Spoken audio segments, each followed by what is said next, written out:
everyone, and welcome to my spoiler review of Joker. Now, again, I just want to reiterate, what a film. Oh my god, it was spectacular. Now, this isn't really going to be a review per se, it's more or less going to be like a rundown of what happened within the film, my opinions on it. So, well, actually, in a respect, it will be a review, but it's going to be a very spoiler/theory heavy review. So, without further ado, let's get into it. So, the film starts with that amazing shot from the trailer where Arthur is trying to make himself smile by, doing that thing. So it starts by that, which I think is an extremely effective way of opening the film, because it just establishes his character so well. He wants to be so happy, but he just physically can't. And obviously, the way I just described it there was awful, but that just makes me want to tell you to go back and watch it, because I can't reiterate it enough. So we follow Arthur as he goes through day-to-day life, and it's kind of all monotonous. And his mum, she's got something wrong with her, and he's always caring for her. And there's this one scene that I really like, where it's all in his head, where he goes to the that show with Murray on it, Murray Franklin. He goes into that show with it, and he visions himself being, I don't know, I guess, complimented by Murray a lot, and like he's saying, I wish I had a son like you or whatever, and you can really see what this character of Murray means to Arthur, and how he sees him as a role model, but will never get that opportunity to for Murray to see Joker, Arthur, for who he is. And it's really sad, and I'm gonna have to go see it again, because everything, so much happened in this film. My head gets really fuzzy. So basically, he's Arthur. So at the start of the film, obviously, it starts with that shot, and then it starts with and then it goes on to the scene where he's twizzling his little board around, and he gets beaten up by those dastardly hooligans, and so he gets beaten up after that, and he is given a gun by Randall, I believe his name is. He's given a gun by someone who works at his fellow clown thing, and he's given a gun, and there's this whole thing about him not wanting to use it. Well, I say not wanting to use it. He's wanting to use it. In fact, no, scratch that. He doesn't want to use it for anything but defense, and because he's mentally ill, he's not allowed to have a gun, and he knows this, and there's always this tension with this gun. Is he going to shoot himself? Is he going to shoot someone else? And that scene when he's on the train, that happens after he gets fired for accidentally bringing the gun to a children's hospital and dropping it on the floor. So his boss doesn't like it, obviously, and fires Fleck. So Fleck takes the train home, and one of the things that I really love about this film is how they handled the fact how he laughs a lot, and he's got a condition. That's what they say. He's got a condition where his when he cries, it sounds like he's laughing, and he laughs when it really doesn't show as much. I'm not entirely sure what it's called, or whether it's actually a real thing, but I think I have heard it before. So that's the reason as to why he laughs a lot. So there's this woman getting bullied on a train, and he's sat there laughing because and he's laughing, and then he gets beaten up by these three young men. And this is where the film gets really, really, really dark.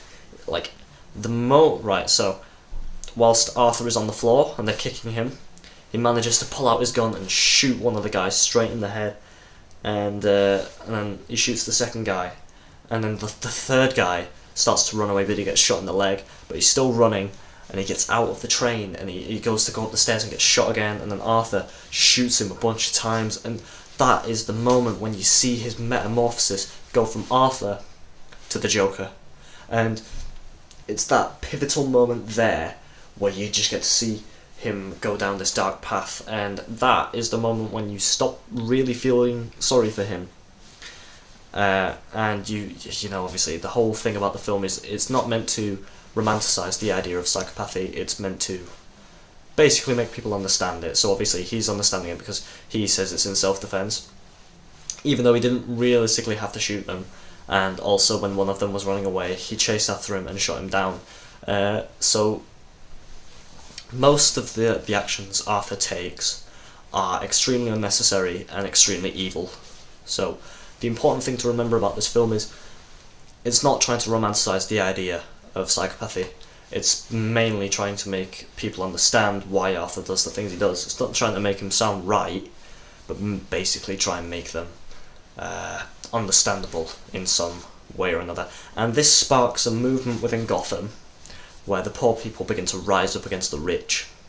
And this is when Arthur begins to realise that, you know, the Joker is a force for good for him. And he sees the Joker, no one knows he's the one that murdered those 3 people, but he knows, and he sees it as a sign that he has to, you know, don this role and just become better. And throughout the story, he learns that, I say he learns, his mother has this obsession with Thomas Wayne, and she keeps writing letters to him, and Arthur finds one of these letters, opens it up, and it says that Thomas Wayne is his father. So during a riot outside, I think it's a Wayne Theatre or Gotham Theatre, he sneaks in, finds Thomas Wayne, and is told that his dad is not Thomas Wayne. So, you know, that's pretty good. That would have really annoyed me if it turned out that, you know, Arthur Fleck was actually Thomas Wayne's son and Bruce Wayne's brother.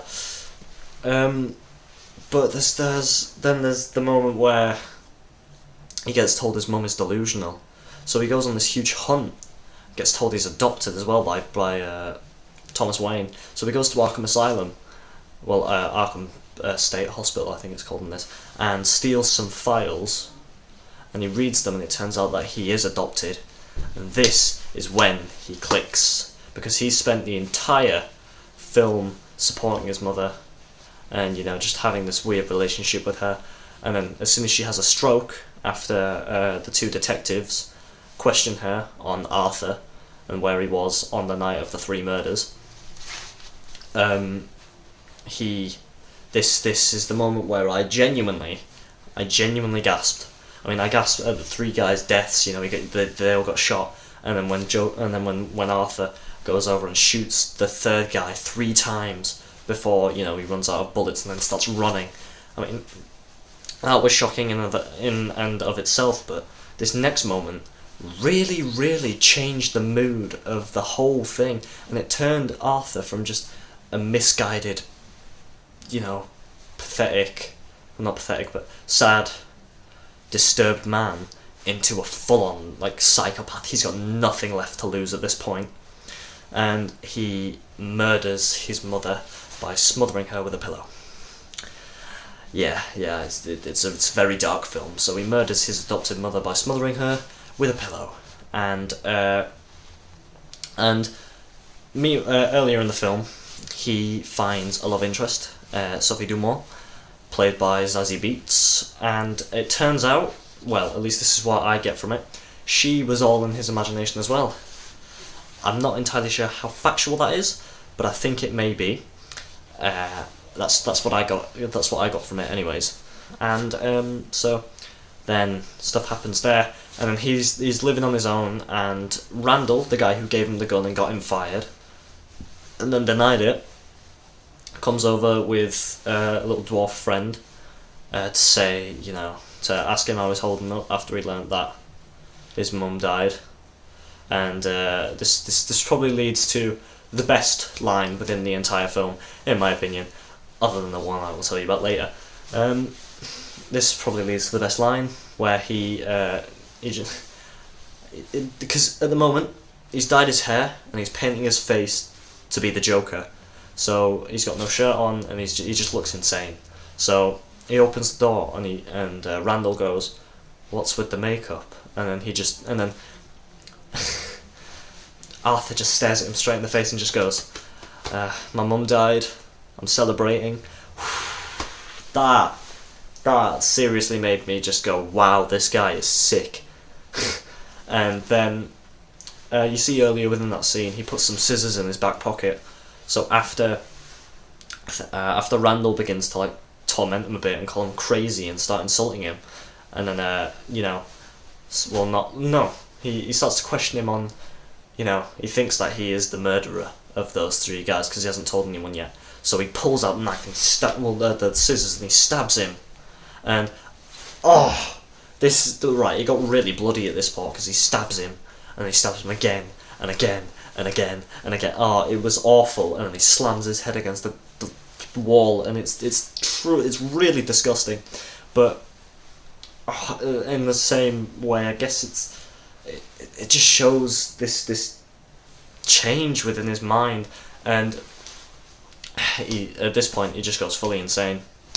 And also he gets a call earlier from Murray Franklin asking him to be on the show because earlier he'd done a stand-up routine and failed miserably, and Murray thought that was funny, so he might as well bring him onto the show so he can make fun of him. So Arthur at this point, he suits up as the Joker, and he gets the clothing, and he gets the hair, and he gets the makeup, and it looks great. And we get an elongated section of a scene where he's going down the stairs and he's dancing, and he's dancing down the stairs. But then he gets the two detectives from earlier in the film find him, and then they begin to chase him. And he gets hit by a car, but he gets straight back up and starts running, and then onto a train where there's a bunch of Joker supporters with the masks on, ready to go for a riot. But again, they don't know who the Joker is at this point. No one does. And so after he escapes from the police, he goes onto the Murray Franklin show, where he comes up with the name Joker, and leads into my favourite section of this film. So he comes on to the show, and he's brilliant. Like Joaquin Phoenix really kills this scene, both figuratively and metaphorically. But so Murray begins to talk about how crap he was, and ask about like the makeup, if it's like a political issue or something, and he says no. But then he starts to go on this tangent. There's Arthur, Joker at this point, starts to go on this tangent, and he just begins to complain about Gotham and how everything's bad and how the people in it are awful, and he starts to get really, really wound up. And Murray just keeps firing on him with just insults, and saying stuff like, well, I can't remember exactly what he says, but just with insults over and over and over again. And you can see the frustration building on Arthur as he just and then he starts to get really annoyed, and he just starts screaming about how Gotham City turned their back on him, and then he admits on TV that he killed those three boys. So Murray at this point is really hesitant, obviously, and he starts to get really angry at him, for doing it, and well, understandably. And then Arthur, he just says, and probably my favourite quote of the entire film, "If that was me, who was sat there dying on the street, you all would have just walked right over me." And I love that quote so much, mainly because it just shows how horrible the place Gotham is. And then from out of nowhere, gets shot. And he just starts to get really annoyed, and really, really, really, really, really annoyed. And then he just keeps building up, and you can see the music as well. The music throughout the entire thing has just been phenomenal, but at this point, it's just rising and rising and rising, as you can see Arthur getting more and more frustrated. And then he just says, "You know what? best thing about people like you, Murray, is you always get what you deserve. And then he just pulls out a gun and shoots him. And honestly, I've never seen a theatre reaction like it. We were all shocked. Every single one of us was like, whoa.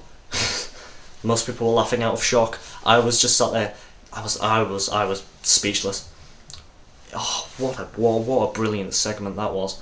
And then he shoots the body a few more times, and then makes a statement saying that's life, which is like Murray's, I guess, tagline. And then he gets arrested and put in the police car, which is rammed by an ambulance. And there's just like huge amounts of riots going on of Joker supporters just everywhere. You know, they're firing flares and smashing up shops and breaking like the windows of cars. And an ambulance hits the police car with Joker in it, and he's pulled out by a bunch of supporters, lifted onto the car, and he wakes up and he stands up, and this is my favourite shot of the movie. He begins to dance just in front of everyone in the crowd, and that is the moment where I thought to myself, that is the Joker. That is the Joker. He feels like a supervillain there because he's got such a huge backing and he's so evil. It's like, that felt like the Joker. But then, during the riots, probably the part that I nerded out most, Brett Cullen's Thomas Wayne comes out with Martha and Bruce Wayne, and I kind of guessed at this point, especially from the trailer, I guessed from the trailer that this was going to happen, but I never thought they'd actually do it. And they go down this alleyway, and then this Joker supporter follows him in, and I'm guessing it's Joe Chill, so he follows them in, and just goes, Wayne, you're gonna get what you deserve, and get shot. So Wayne gets shot, and so there's Martha Wayne just leaving Bruce alive, so that could possibly have a tie-in with a Batman film. Oh, please. But then we get to the ending. So that shot, where it's the ending of him dancing on the car with all the supporters around him, it fades to black, and that's where I thought the film was going to end. But no, we hear the sound of Fleck laughing, and he's in a white room, a white interrogation room with a uniform on, an Arkham Asylum uniform on. Well, like Arkham Asylum prison outfit, and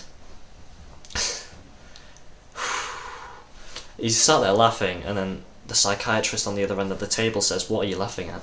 And he just says, "Just thinking of a joke." And then she says, "Do you want to tell me it?" And he went, "You wouldn't get it."